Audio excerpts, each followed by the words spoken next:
चलिए मेरा स्विच दबा दो। स्विच जल नहीं रहा। दीपक लाइट नहीं जल रहा।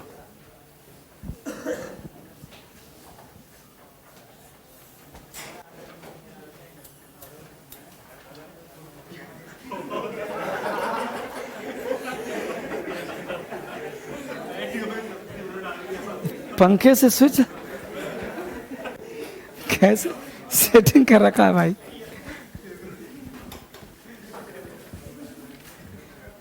देखो कितना कलाकारी है। पंखे से स्विच सेट के रखा है। बताइए है ना, पंखे से स्विच चल रहा है। क्या चल रहा है इस बैच में? मॉडल्स।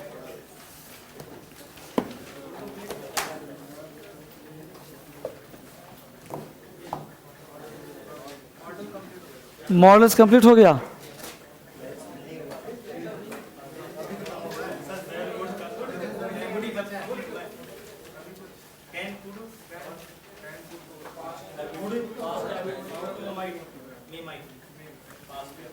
Past habit.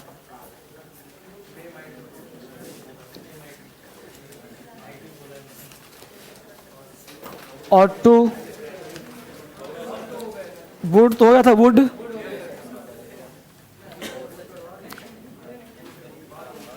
चलिए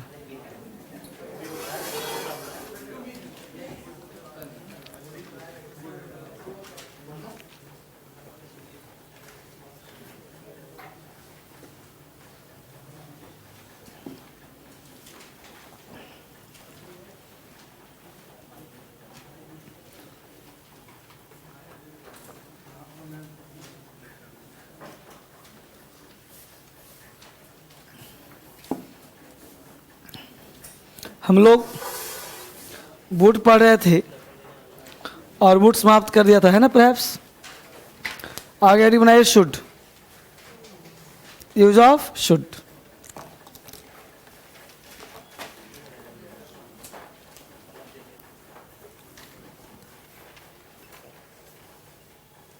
शुड, शुड का प्रयोग कहां करते हैं हम जानने का प्रयास करते हैं। Use of should. तो सबसे पहले शुड का प्रयोग जाने कि शैल का जो पास्ट होता है वो शुड होता है, राइट? कहाँ होता है भाई? इनडायरेक्ट स्पीच में। लिखिए पहला concept, should is used, should is used with the past tense of shall, should is used with the past tense of shall in indirect speech.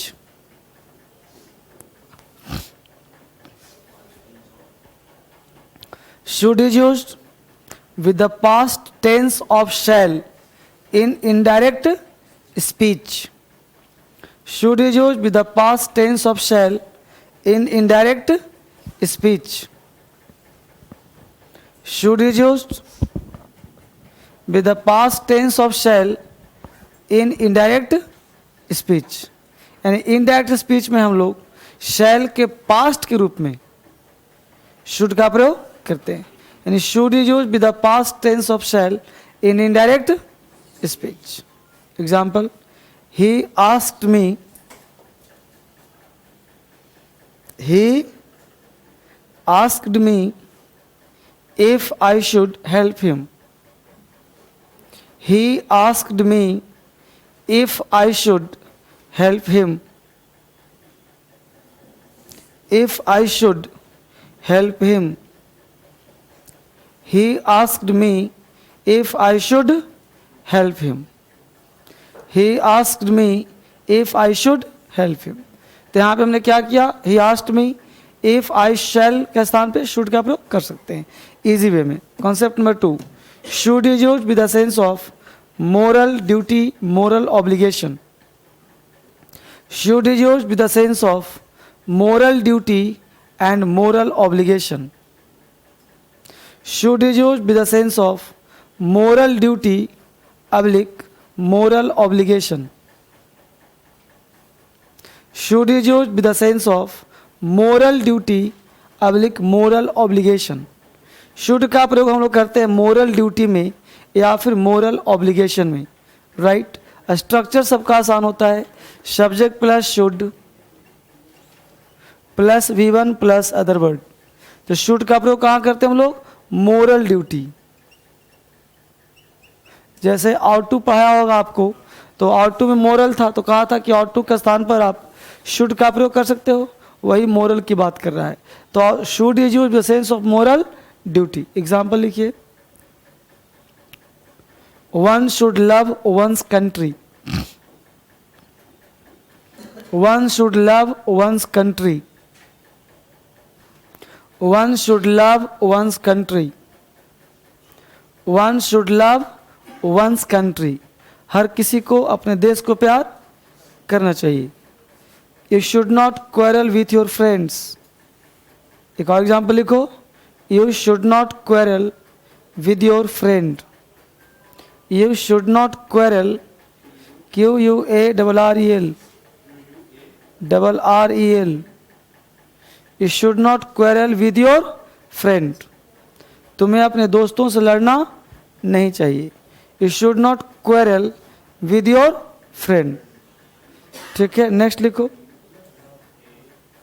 Should is used, should is used with the sense of give and take advice. Should is used with the sense of give and take advice. With the sense of give and take advice. Should is used with the sense of give and take advice. Should is used with the sense of give and take advice. Should is use with the sense of give and take advice. Should का प्रयोग हम लोग करते हैं सलाह देने और सलाह लेने के लिए। Should is use with the sense of give and take advice. सलाह दो और सलाह लो, तो आप शुड का प्रयोग कर सकते हैं। तो should is use with the sense of give and take advice, सलाह देने और सलाह लेने के लिए। कैसे भाई? बोर्ड पे ध्यान दें, subject plus should plus V1 other word. सलाह किसी को देना है तो इसका सेंस निकलता है चाहिए, ठीक है, प्रेजेंट का सेंस देता है। Subject plus should be plus noun या अदर वर्ड। हिंदी होता है होना चाहिए। सब्जेक्ट प्लस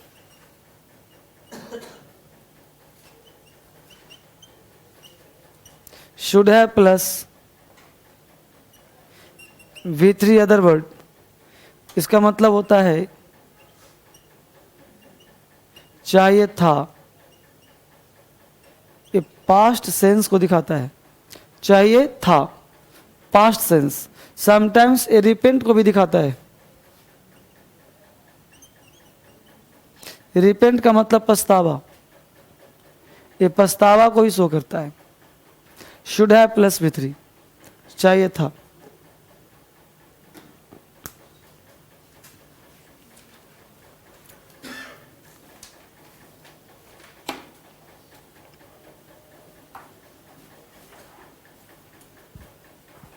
ठीक है, तो हमने कहा प्रेजेंट के बाद शुड प्लस V1, सलाह दो या सलाह लो, शुड के साथ V1 लगाओ।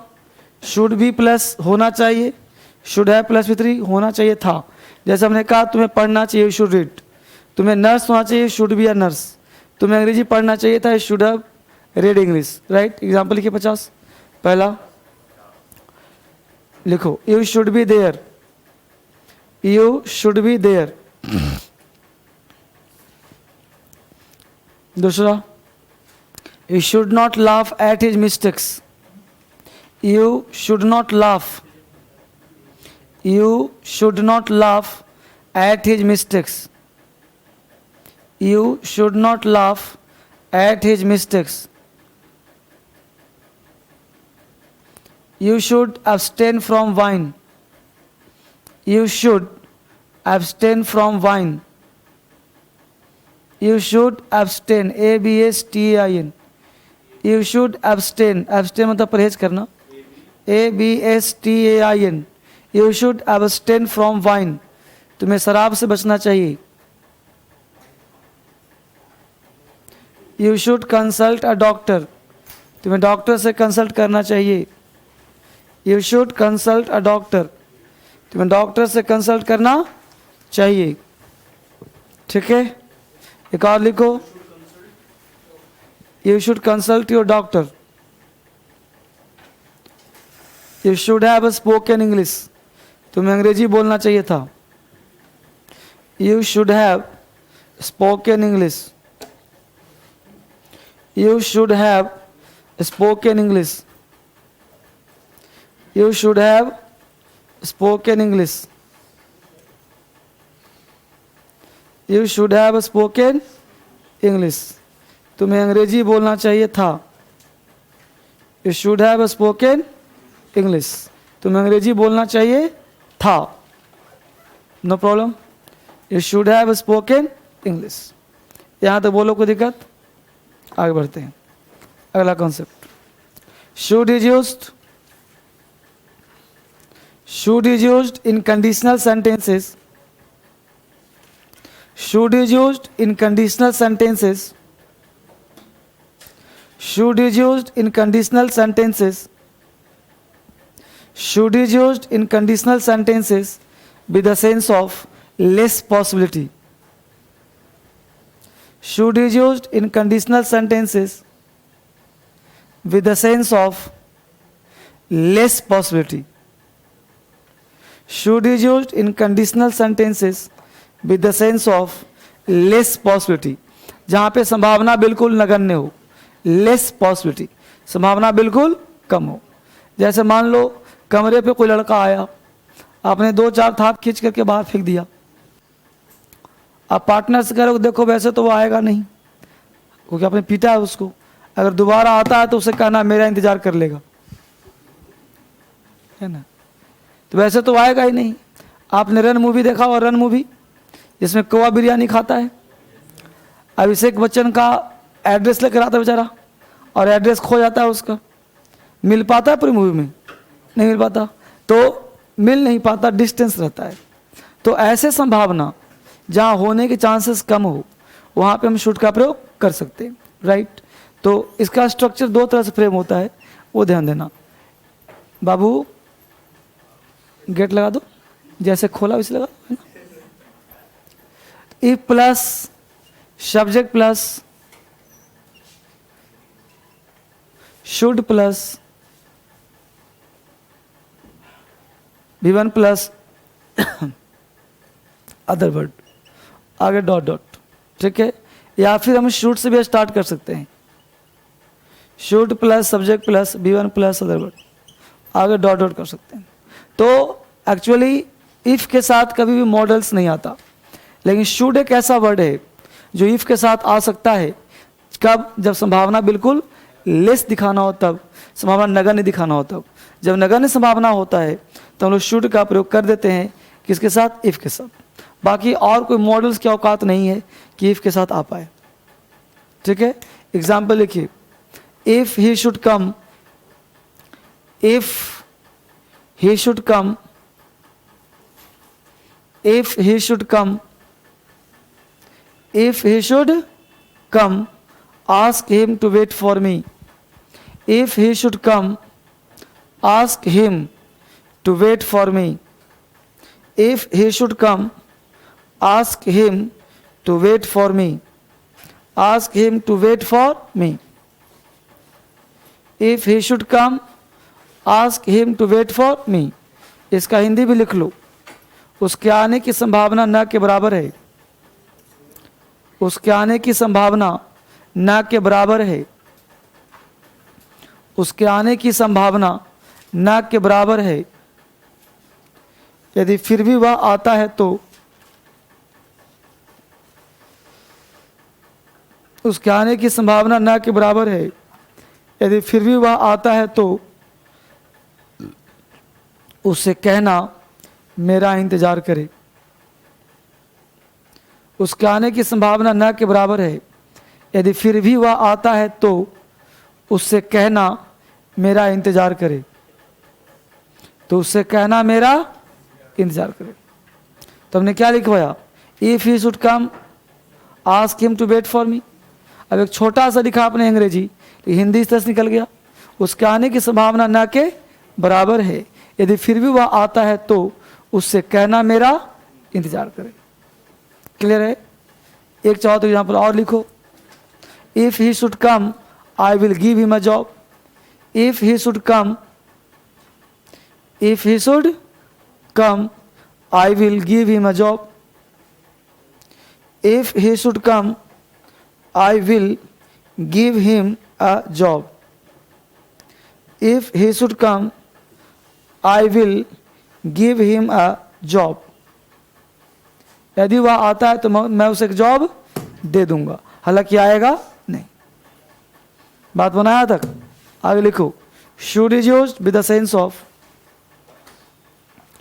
Should is used with the sense of moral notice public information.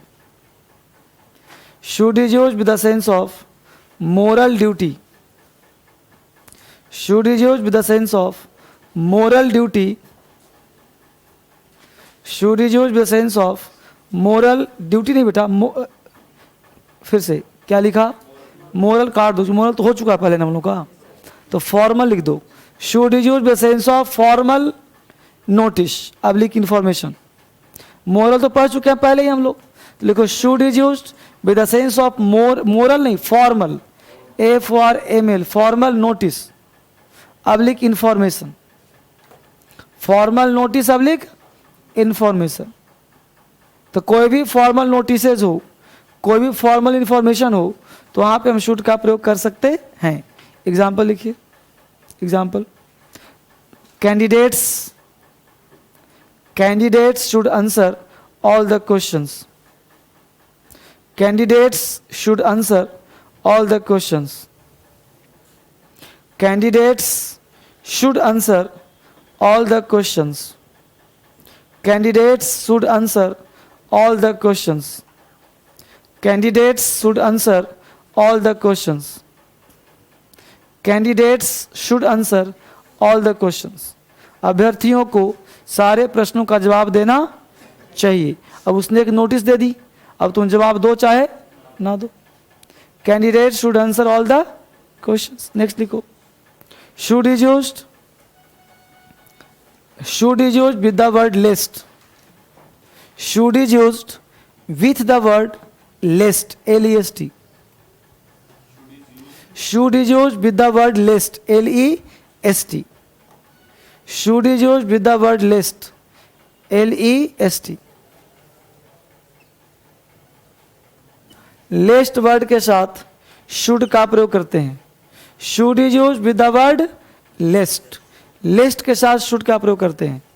Hindi होता है कहीं ऐसा न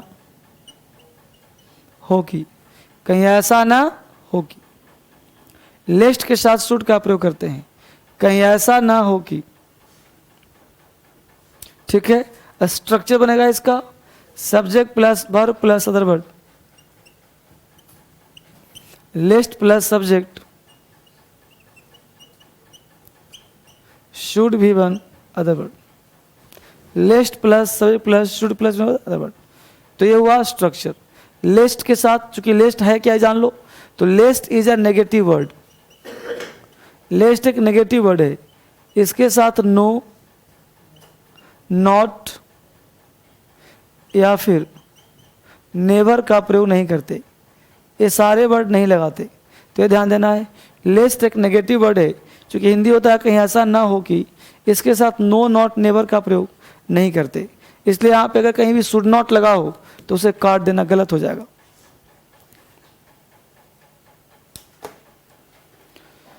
ठीक है, फाइन। तो कहीं ऐसा ना हो कि, जैसे बोलते हैं जल्दी करो, कहीं ऐसा ना हो कि शाम हो जाए, भागो, कहीं ऐसा ना हो कि तुम्हें पुलिस पकड़ ले, दौड़ो, कहीं ऐसा ना हो ट्रेन छूट जाए।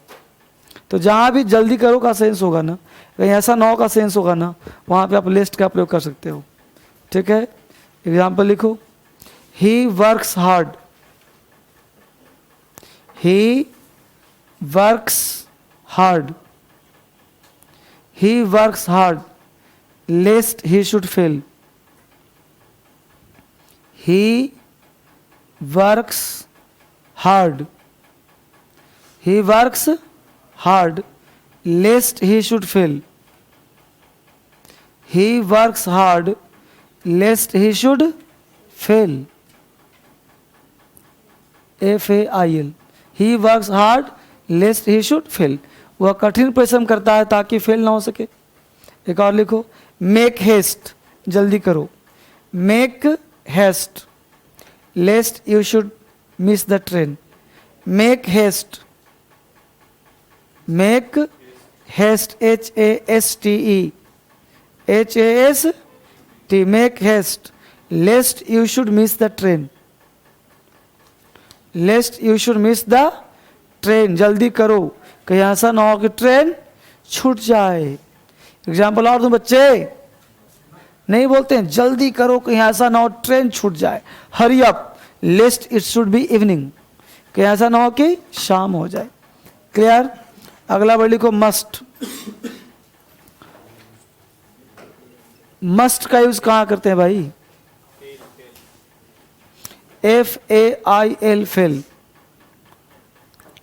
मस्ट. मस्ट का 50 पढ़ने से अच्छा है कि 50 पढ़ लो. जैसे मस्ट का प्रयोग करते हैं कंपल्सन में, मजबूरी में, जहाँ पे जिसका कोई विकल्प ना हो. नेसेसिटी में, सर्टेनिटी में, है ना. तो मस्ट का वहाँ करते हैं. अब शुड और मस्ट में अंतर है. शुड है नॉर्मल एडवाइस, मस्ट है अर्जेंट एडवाइस. जैसे तुम्हें पढ़ना चाहिए, यू शुड रीड, तुम्हें ज़रूर पढ़ना चाहिए, यू मस्ट रीड. तुम्हें वहाँ जाना चाहिए, यू शुड गो देयर, तुम्हें वहाँ अवश्य जाना चाहिए, यू मस्ट गो देयर. ठीक है, यही अंतर है. लिख लो फटाफट. Must is used. Must is used with the sense of. Must is used with the sense of compulsion. Must is used with the sense of compulsion. Must is used with the sense of compulsion. Compulsion, comma, necessity.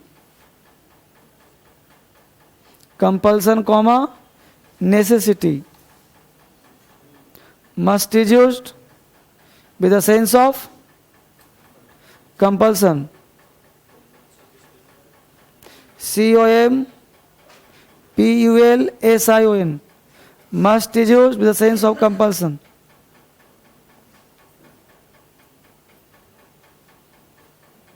Must is used with the sense of compulsion. COMPULSION. Necessity. NECESSITY. Certainty. CERTAINTY. Certainty. CERTAINTY. Certainty. And a strong determination. And a strong determination. STRONG. Strong determination. DETERMINATION.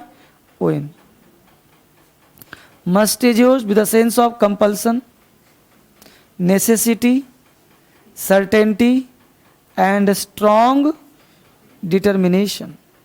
And strong determination. ठीक है. Structure देखिए इसका. Subject plus must plus V1 other word. ये present को show करता है. ये जो है अवश्य या जरूर, है ना, चाहिए का सेंस देता है. अवश्य या जरूर चाहिए. Subject plus must be plus noun या अदर वर्ड.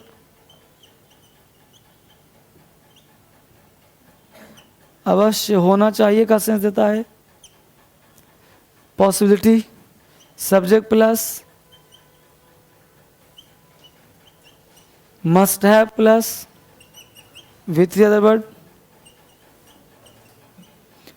अवश्य होना चाहिए था, पास्ट का सेंस देता है. ये सारा स्ट्रक्चर पॉसिबिलिटी भी दिखा सकता है. कितना परसेंट? 80%. यानी 80% अगर होने के चांसेस हो तो वहाँ पे हम लोग मस्ट हैव का प्रयोग करते हैं 80% चांसेस हो तो।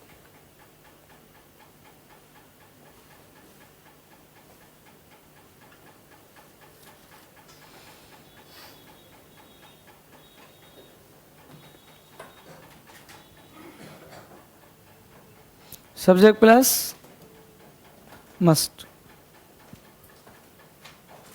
अवश्य होना चाहिए था, पास्ट का सेंस दिखाता है ये।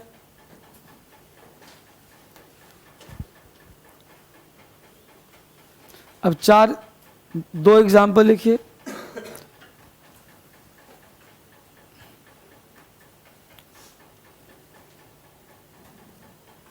ये सारे स्ट्रक्चर अवश्य को शो करता है, पॉसिबिलिटी को शो करता है, सर्टेनिटी को शो करता है, कंपल्सन को शो करता है।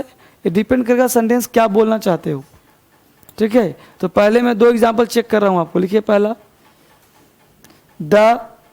द मत लगाओ, सिंपल लिखो सोल्जर्स, SOLDIERS,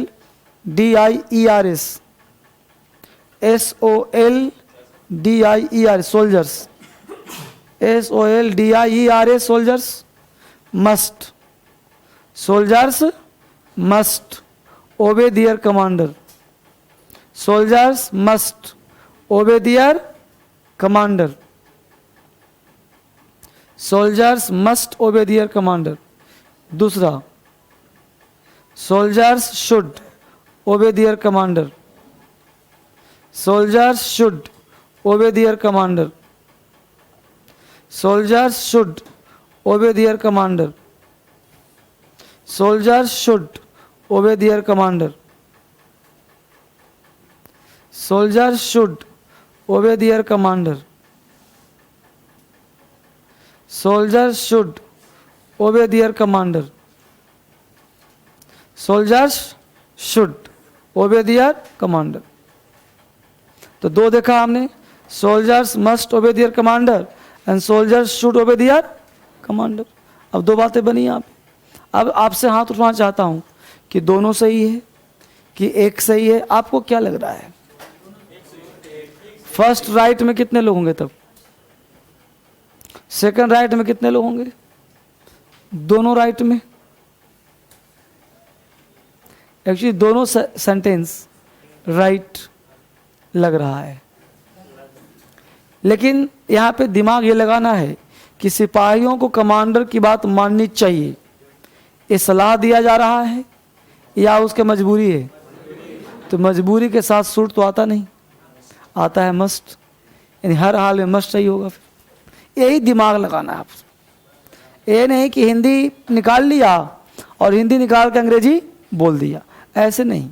आपको कंपल्सन का भाव आना चाहिए, है ना, सर्टेनिटी का सेंस आना चाहिए, स्ट्रॉन्ग डिटर्मिनेशन का सेंस आना चाहिए। ठीक है, तो soldiers should obey their commander गलत हो जाएगा and soldiers must obey their commander सही हो जाएगा। अब एग्जाम्पल लिखिए, we must win this match, we must win this match, we must win this match, we must win this match. You must work hard to get 80% marks. You must work hard to get 80% marks. You must work hard to get 80% marks.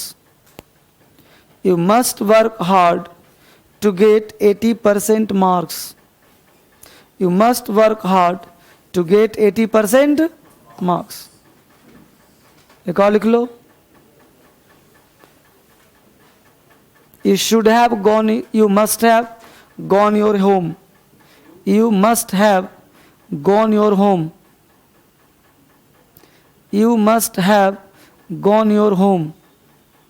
तुम्हें अपने घर अवश्य जाने चाहिए थे। You must have spoken English. You must have spoken English. You must have spoken English. तुम्हें अंग्रेजी अवश्य बोलना चाहिए था। She must be a nurse. She must be a nurse. She must be a nurse. वो अवश्य एक नर्स है। She must be a nurse. तो बोलो मस्ट क्लियर हुआ कि एग्जाम्पल और दूं? बोलो बाबू, हो रहा है क्लियर? अगला लिखो शैल। शैल, शैल और विल तो बचपन से पढ़ा होगा आप सबों ने, चलो फिर भी पढ़ा देता हूं। लिखो shall is used, shall is used with first person, shall is used with first person, shall is used with first person to explain any future event. Shall is used with first person to explain any future event.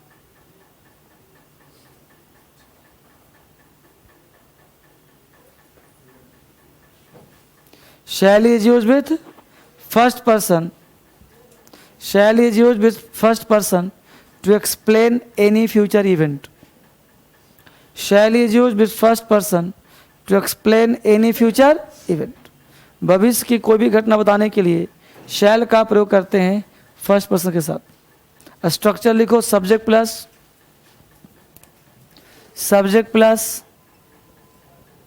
shall plus other word. ठीक है, subject plus shall plus V one plus other word. Example, I shall buy a car tomorrow, I shall buy a car, I shall buy a car tomorrow, I shall buy a car tomorrow, I shall buy a car tomorrow, I shall buy a car tomorrow. Next, we shall discuss this matter tomorrow. We shall discuss this matter next month. We shall discuss this matter next month. We shall discuss this matter next month. We shall discuss this matter next month. तो बोलो यहाँ future की बात कर रहे हैं कि नहीं कर रहे? फर्स्ट पर्सन है कि नहीं है? Second rule, shall is used, shall is used with second and third person, shall is used with second and third person, shall is used with second and third person. Shall का प्रयोग करते हैं second और third person के साथ। Shall is used with second and third person if the sense of the sentence is, if the sense of the sentence is promise, if the sense of the sentence is promise, threat, threat, promise, threat and determination, shall is used with second and third person if the sense of the sentence is promise, threat, threat, threat and determination. Promise, threat and determination. Bracket में कर देना passive voice, यानी शैल का प्रयोग second और third में तब होता है जब स्ट्रक्चर पैसिव का हो, जैसे शैल भी प्लस V3 लगाओ, क्योंकि अपने बारे में तो आप निश्चिंत हैं, दूसरे जब आप दूसरे बारे में बात करेंगे तो पैसिव सेंस हो जाएगा। जैसे मैं बोलूं तुम्हें मार दिया जाएगा, तो तुम्हें मार दिया जाएगा, मारेगा कोई और ना भाई, तो शैल बी किल्ड। उसे डिसमिस कर दिया जाएगा, she shall be dismissed, she shall be appointed. लिखो example, you shall be dismissed, you shall be dismissed, you shall be dismissed, you shall be dismissed. She shall be appointed. She shall be appointed. उसे नियुक्त कर लिया जाएगा। She shall be appointed. बोलो sense हो रहा है? क्लियर? यही था शैल का प्रयोग। आगे लिखो will, WILL, will।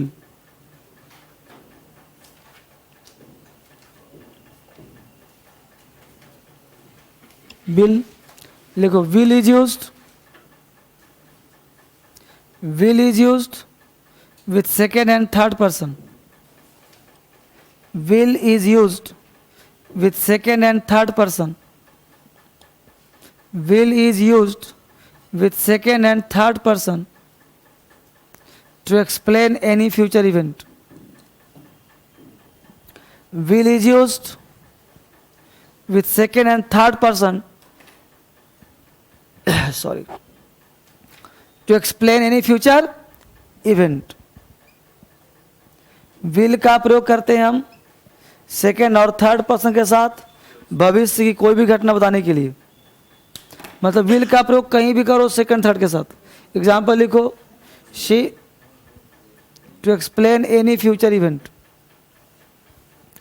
Will is used with second and third person to explain any future event. To explain any future event. Structure ऐसा ही होगा, subject plus will plus V1 plus other word, subject plus will plus V1 plus other word. Example लिखो, you will go to Delhi tomorrow. You will go to Delhi tomorrow. She will marry Mohan next month. She will marry Mohan next month. She will marry Mohan next month.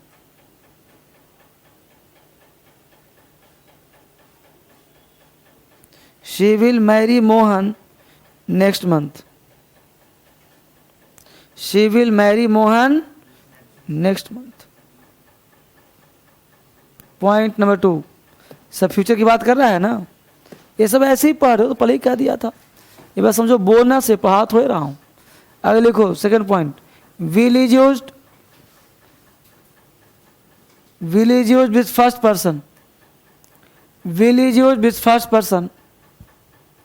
Will is used with first person if the sense of the sentence is, will is used with first person if the sense of the sentence is promise. If the sense of the sentence is promise, threat, T-H-R-E-A-T, promise, threat and a strong determination. Promise, threat, T-H-R-E-A-T and a strong determination. Will is used with first person if the sense of the sentence is promise, threat and strong determination. जब promise हो, धमकी देना हो, threat हो and दृढ़ इच्छा शक्ति हो, तो वहाँ पे हम बात करते हैं structure same, determination, DETRMINATION। Example, I will kill you if you do it again. I will kill you. I will kill you if you do it again. I will kill you if you do it again. जान से मार दूंगा दोबारा किया तो धमकी हुआ कि नहीं हुआ? I will kill you if you do it again. धमकी हुआ ना। अगला point, will is used with first, second and third person. Will is used with first, second and third person. Will is used with first, second and third person. Will is used with first, second and third person if the sentence refers to, will is used with first, second and third person if the sentence refers to assertion, ASSERTION. If the sentence refers to assertion, ASSERTION. Will is used with first, second and third person if the sentence refers to assert, ASSERTION, assert में जोड़ दिया assertion. Assertion मतलब sir जोर देके कहना। जब किसी बात पे हम जोर डालते हैं, प्रेशर डालते हैं, तो वहां पे हम किसी पर्सन के साथ हम प्रयोग कर सकते हैं विल का। Example structure same, I will meet you tomorrow, I will meet you tomorrow, I will help you if you do this work, I will help you if you do this work, I will help you if you do this work, I will help you if you do this work. ठीक है, यही था हम लोगों का models हो गया समाप्त। ठीक है बाबू, आज आपका वर्ब भी समाप्त होने जा रहा है। हेडिंग बनाइए सेमी मॉडल्स, सेमी मॉडल्स यही ना बचा हुआ है, सेमी मॉडल्स। सही मॉडल में मुझे पढ़ना है नीड और डेयर। यूज टू आपको पढ़ा दिया था वुड के साथ। नीड का हिंदी होता है जरूरत, और डेयर का मतलब साहस। सही मॉडल्स को हम लोग डिफेक्टिव वर्ब के रूप में जानते हैं। सही मॉडल्स को हम लोग डिफेक्टिव वर्ब के रूप में भी जानते हैं। इसमें डिफेक्ट है, इसमें कमियां हैं, इसमें खराबियां हैं, यानी सही modals known as a defective verb. मतलब ये डिफेक्ट है, इसमें कमी है, खामी है। तो क्या कमी है, क्या खामी है, इसको हम जानने का प्रयास करते हैं सही मॉडल्स को। तो करते क्या हो, एक कलम से लिखो ना। तुम तो परेशान रहते हो घुसाने में, लगाने में। अब ढक्कन खोलेगा फिर घुसाएगा, लगाएगा। अरे यहाँ पे जो है, सुनो बात, यहाँ पे एक कलम का यूज करें। फायदा क्या होगा कि घर जाके बढ़िया से फेयर करो, लाल पीला हरा पेन ले लो घर पे जाकर के आराम से उसको फेयर करो 2-4 कलमों से। यहाँ पे एक ही कलम से जितना रगड़ना रगड़ो, ठीक है ना। तो नीड और डेयर डिफेक्टिव वर्ब कहलाता है। अब यहाँ मुद्दा उठता है, अब देखो बोर्ड पे उतार लिया। अब नीड और डेयर काम क्या करता भाई, तो नीड और डेयर दो तरह से काम करेगा। एक काम करेगा as a main verb, as a main verb. दूसरा काम करेगा एज एन एक्सिलरी वर्ब। अगर कोई मेन वर्ब की तरह काम कर रहा है, मेन वर्ब, तो आपको ध्यान देना है कि नीड और डेयर के बाद टू का प्रयोग जरूर होगा। और अगर नीड और डेयर काम कर रहा है हेल्पिंग वर्ब का, तो इसके साथ टू का प्रयोग करना गलत होगा। यानी नीड और डेयर में नॉट लगाओगे, इसका दो ही वाक्य बनेगा। एक सेंटेंस बनेगा नेगेटिव, एक बनेगा इंट्रोगेटिव, तो चौथा कोई वाक्य नहीं बनेगा। नीड और डेयर काम करता है एक्सिलरी वर्ब का, एक्सिलरी में काम करेगा दो ही वाक्य बनेगा, नेगेटिव या इंट्रोगेटिव।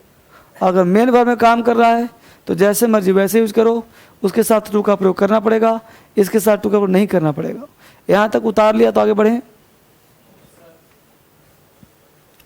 उतार लिया, अब देखिए गौर से, यहां तो कॉपी कर लिया सबने।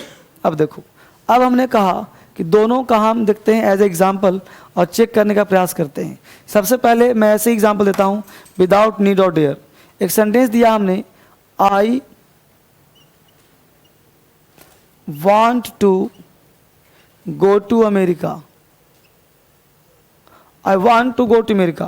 मुझे बताओ आई क्या है, want क्या है, मेन वर्ब चाहना, मैं चाहता हूं जाना अमेरिका। तो जो मीनिंगफुल होता है वो मेन होता है। तो मेन वर्ब है कि नहीं बोलो, टू आया कि नहीं आया, क्योंकि जोड़ रहा है दो वर्ब को।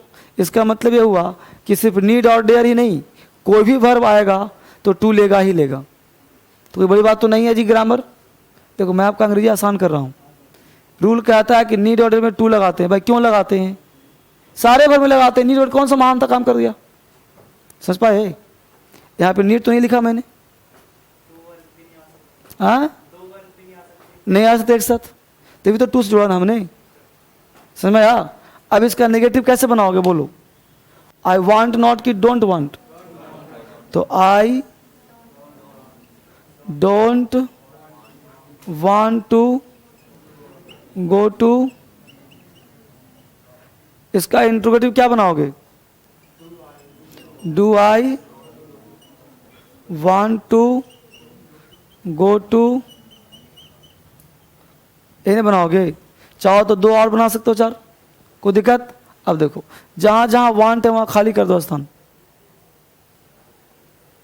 अब बोलो खाली स्थान किसके लिए हुआ है, लगा दो नीड, लगा दो डेयर, लगा दो नीड, लगा दो डेयर, लगा दो नीड, लगा दो डेयर।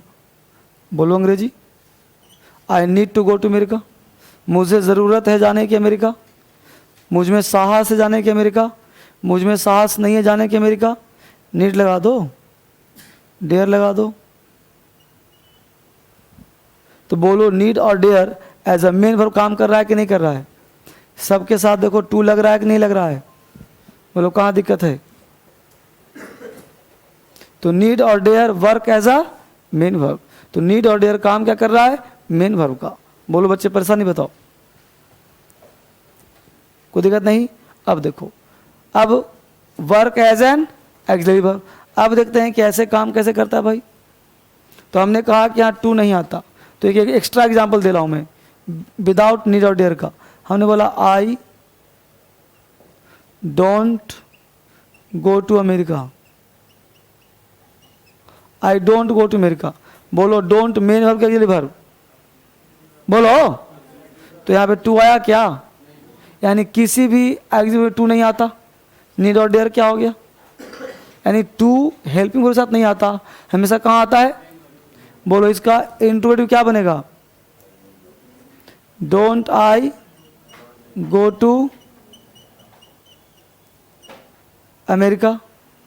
क्लियर। अब यहां देखो डोंट और डोंट लगाया हमने, ये दोनों क्या है, हेल्पिंग वर्ब है कि नहीं, बोलो। अब हेल्पिंग वर्ब में नॉट आता है कि नहीं आता है, तो नॉट आया कि नहीं आया, बोलो। अब इसका दो ही वाक्य बनता है, नेगेटिव और इंट्रोगेटिव बन गया। अब यहां लगा दो नीड नॉट,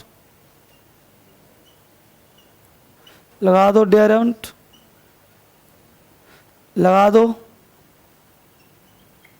नीड, लगा दो डेयर, नॉट चाहो नॉट जोड़ दो, नॉट चाहो नॉट जोड़ दो। अब वो क्या बन गया, I need not go to America, मुझे जरूरत नहीं है जाने की अमेरिका। अब प्रश्न उठता है कि डिफेक्टिव वर्ब क्यों हुआ, ये समझिए। पहले यहां पे क्या था, डोंट था। अब बताओ कि डोंट मीनिंगफुल है कि मीनिंगलेस है, इसका कोई हिंदी हो रहा है जी कि मैं नहीं करता जाना। डू मतलब करना होता ना है बाबू, लेकिन यहां पे हमने नीड नॉट लगाया तो इसका मीनिंगफुल हो गया है, मुझे ज़रूरत नहीं है जाने की अमेरिका, इसलिए इसका नाम क्या पड़ा, डिफेक्टिव वर्ब।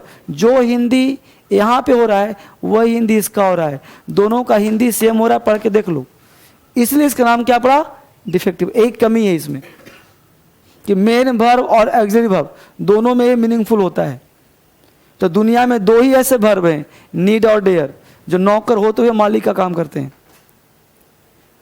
जितने भी होते हैं एक्सिलरी वर्ब सारे होते हैं मीनिंगलेस, लेकिन नीड और डेयर एक ऐसा एक्सिलरी वर्ब है जो एक्सिलरी वर्ब होते हुए भी वो मीनिंगफुल होता है, इसलिए इसका नाम है डिफेक्टिव वर्ब।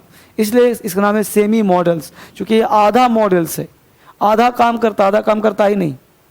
जैसे देखो ना भाई, मुझे ज़रूरत नहीं जाने की अमेरिका, मुझ में साहस नहीं, डेरेंट, मुझ में साहस नहीं जाने की अमेरिका, यही तो हिंदी इसका भी हो रहा है।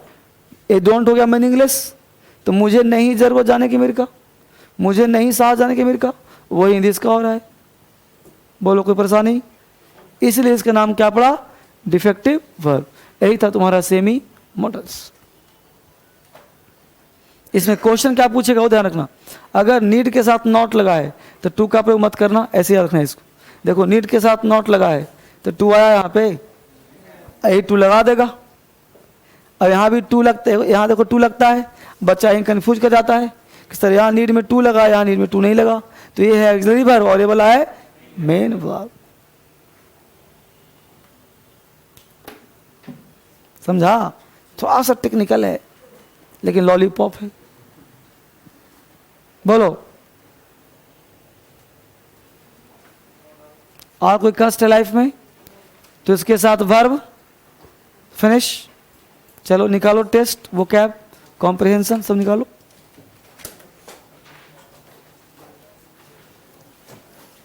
वोकैब निकालो, टेस्ट लिखो, कॉम्प्रिहेंशन निकालो, सब निकालो। अब पैटर्न चेंज हो गया पढ़ाने का, देखिए रहो आप। आते ही सीधा क्लास, उसके बाद सीधा वोकैब। वोकैब कितना लेसन? 31। निकालो N31। N31 पे आ जाओ सारे बच्चे, बुक निकालो जो पढ़ रहे हैं। पहला वर्ड है रिप्रूफ। रिप्रूफ का मतलब होता है निंदा, शिकायत। रिप्रूफ, जैसे किसी चीज को प्रूफ किया, री मतलब दोबारा प्रूफ किया, फिर भी शिकायत रह गया, फिर भी उसमें गलती रह गया, तो शिकायत का मौका हो गया रिप्रूफ। नेक्स्ट वर्ड है एबनॉर्मल। एबनॉर्मल का मतलब असाधारण। तो एबनॉर्मल मतलब अब नॉर्मल नहीं, एबनॉर्मल अब नॉर्मल नहीं है, अब क्या बन गया? असाधारण बन गया। अडल्ट्रेशन, मिलावट। अडल्ट्रेशन, मिलावट। तो अडल्ट्रेशन, अडल्ट नेशन। नेशन के लोग क्या हैं? अडल्ट हैं। अब उनको मिलावट पसंद नहीं है, वो ओरिजिनल माल चाहते हैं। जैसे मान लो दाल है, सब्जी है, ये सब में मिलावट लोग कर दे रहे हैं, लेकिन जो अडल्ट है नेशन के, वो क्या खोज रहे हैं? ओरिजिनल चीज़। तो अडल्ट्रेशन, मिलावट, मिलावट पसंद नहीं। डिटेस्ट, घृणा करना। डिटेस्ट, टेस्ट दो। डिटेस्ट, टेस्ट दो। टेस्ट घृणा ना करो, टेस्ट देना चाहिए। साल्टन, साल्टन कहते हैं धोखेबाज को। साल्टन, धोखेबाज। साल्टन को लिंक कर लो चारलातन। साल्टन, अगर कोई बच्चा इसे साल्टन नहीं पढ़ पाता तो क्या पढ़ता? चारलातन, क्योंकि CH को चा पढ़ता है लोग। तो साल्टन, चारलातन। चार लात मारो इसको, क्यों? धोखेबाज है। कॉन्वे, पहुंचाना। कॉन्वे, कौन से वे से पहुंचाना है आपको बताओ? कॉन्वे मतलब पहुंचाना, कौन से वे से पहुंचाना है? डिम, डिम का मतलब विचार करना, समझना, समझाना। डिम, डिम को लिंक कर लो ड्रीम। हम लोग अपने ड्रीम पर विचार करते रहते हैं, अपने ड्रीम में खोए रहते हैं। डिसफिगर, कुरूप बना देना, बेकार बना देना। डिसफिगर, डिसफिगर को लिंक करो डिसफिगर। इस फिगर को कुरूप बना दो। डिसफिगर, डिसफिगर, डिसफिगर को कुरूप बना दिया। डॉक, डॉक का मतलब बंदरगाह, तो डॉक को लिंक कर लो डक। डक कहाँ रहता है? पानी में। तो डॉक, डक, डक रहता है बंदरगाह में। इनैक्ट, नियम बनाना, कानून बनाना। इनैक्ट, इनैक्ट को लिंक करो न्यू एक्ट। एक्ट कैसा है? न्यू एक्ट है, कानून बनाना और नियम बनाना। बोलो मेरे साथ, रिप्रूफ, निंदा। रिप्रूफ, शिकायत। रिप्रूफ, रिप्रूफ करने पर भी शिकायत। एबनॉर्मल, असाधारण। एबनॉर्मल, अब नॉर्मल नहीं, असाधारण। अडल्ट्रेशन, अडल्ट नेशन, मिलावट पसंद नहीं।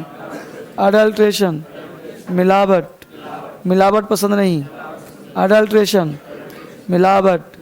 डिटेस्ट, घृणा।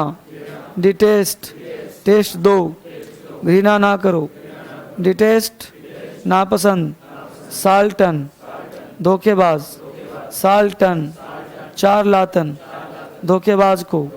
साल्टन, चारलातन, धोखेबाज को। कॉन्वे, पहुंचाना। कॉन्वे, कौन से वे से पहुंचाना है? डीम, विचार करना। डीम, ड्रीम पर विचार करना। डीम, ड्रीम पर विचार करना। डिसफिगर, कुरूप करना। डिसफिगर, डिसफिगर को कुरूप बना देना। डॉक, बंदरगाह। डॉक, बंदरगाह। डॉक, डक, बंदरगाह में रहता है। इनैक्ट, नियम बनाना। इनैक्ट, न्यू एक्ट, नियम बनाना। इनैक्ट, कानून बनाना। इनैक्ट, न्यू एक्ट के तहत नियम बनाना। चलो बिना देखे बोलो। रिप्रूफ का मतलब?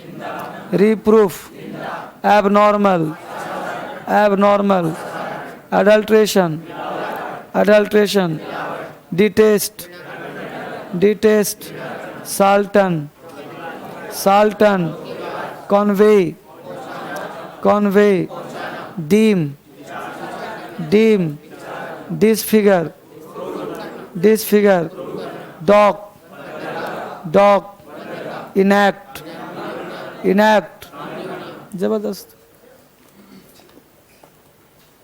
अब आ जाओ कॉम्प्रहेंशन पे। कॉम्प्रहेंशन पढ़ाया था ना, अब तक एक भी का एक्सप्लेन नहीं किया गया है। अब ऐसे छोड़ दूंगा तो तुम बनाओगे कभी नहीं। बस क्लास में हमने पढ़ा दिया, काम हो गया। निकालो, कहाँ जा रहा है? चलो निकालो जी। पेज नंबर कितना था? 121, सेट नंबर 48। बाबू ये तुम्हारी समस्या है, किसी के पास नहीं है जी। तो बेटा गलत बात है ना। तो अब हमने पढ़ाया था कि नहीं, बोलो? पढ़ा दिया था। अब तुम नहीं पढ़ोगे तो सर क्या करेंगे?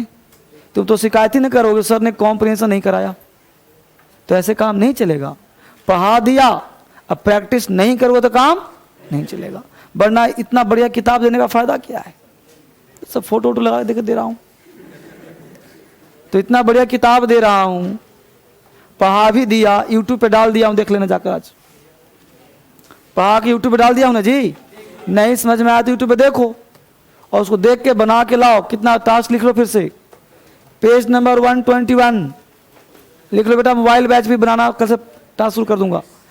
और पैसेज नंबर 48, पैसेज नंबर 48 बना करके ही आना है।